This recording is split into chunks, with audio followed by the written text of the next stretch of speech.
नमस्कार, मैं सरला रावत साहब, आप देख रहे हैं पब्लिक एक्सप्रेस न्यूज। स्वागत है आप सभी का। संसद में अंतरिम बजट पेश करते हुए वित्त मंत्री निर्मला सीतारमण ने आबादी पर भी ध्यान कराया। तेजी से बढ़ती आबादी और डेमोग्राफी में आए हुए बदलाव से जो चुनौतियां आई हैं, उनसे निपटने के लिए एक कमेटी बनाने का उन्होंने ऐलान किया। कमेटी के पास काफी अधिकार होंगे, यानी जो कमेटी बनाई जाएगी वो उच्च अधिकार प्राप्त समिति होगी।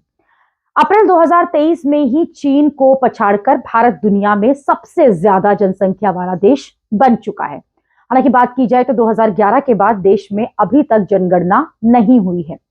अब ये समिति जो है वो विकसित भारत बनाने का जो लक्ष्य है उसे ध्यान में रखते हुए बनाई गई है। आने वाली जो परेशानियां हैं उनसे निपटने का ये सुझाव देगी, उस पर काम करेगी। पिछले कुछ सालों में तेजी से बढ़ती जनसंख्या पर प्रधानमंत्री का भी ध्यान गया। प्रधानमंत्री मोदी ने 2019 में ही स्वतंत्रता दिवस पर लाल किले की प्राचीर से दिए अपने भाषण में आबादी के तेजी से जो बढ़ रही है उस पर बात की।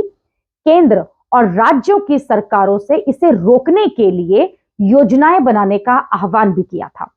तेजी से बढ़ती हुई जनसंख्या और डेमोग्राफी में बदलाव पर राष्ट्रीय स्वयंसेवक संघ यानी कि आरएसएस ने भी चिंता जताई है। वो भी चिंता जता चुके हैं। तमाम तबकों की ओर से लगभग जनसंख्या नियंत्रण कानून की मांग होती आई है कि इस पर एक कानून बनना चाहिए और देश की जनसंख्या जिस विस्फोटक रूप से बढ़ रही है उस पर काम होना चाहिए।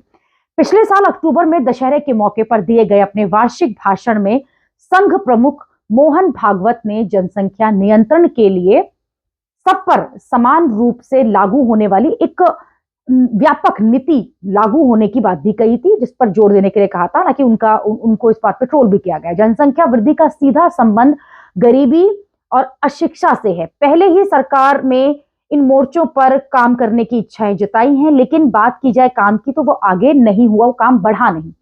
देश को 2047 तक विकसित बनाने का जो लक्ष्य रखा गया है उसके लिए अगर बात की जाए तो जनसंख्या पर नजर रखना उतना ही जरूरी है सरकार के लिए। इस कदम को भविष्य में रणनीति बनाना, इस पर काम करना, इसको जोड़कर रखा जाए ताकि 2047 का जो लक्ष्य है वो पाया जाए। मौजूदा समय में विकसित भारत को लेकर जो रोड मैप तैयार किया जा रहा है सरकार की तरफ से, वो वर्तमान जनसंख्या रफ्तार के क्षेत्रों की जरूरत को ध्यान में रखते हुए किया जा रहा है। यानी कि हम जो काम कर रहे हैं वो इस दृष्टि से कर रहे हैं कि इस जनसंख्या के लिए नहीं, जिस तरह से जनसंख्या बढ़ रही है साल दर साल, आगे आने वाले सालों को लेकर वो काम किया जा रहा है। यानी कि जो भी रोड मैप तैयार किए जा रहे हैं वो आने वाले सालों को लेकर और उस हिसाब से किया जा रहा है कि मान लीजिए आज जनसंख्या 100 है और आने वाले दिनों में वो 110 होने वाली है, तो हमारा हर काम 110 लोगों के लिए होना चाहिए।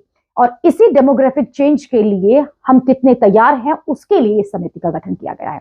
अभी के लिए इतना ही। अगली खबर में आपसे फिर होगी मुलाकात। देश और दुनिया की खबरों के लिए आप देखते रहिए, आप जुड़े रहिए पब्लिक एक्सप्रेस न्यूज के साथ। धन्यवाद।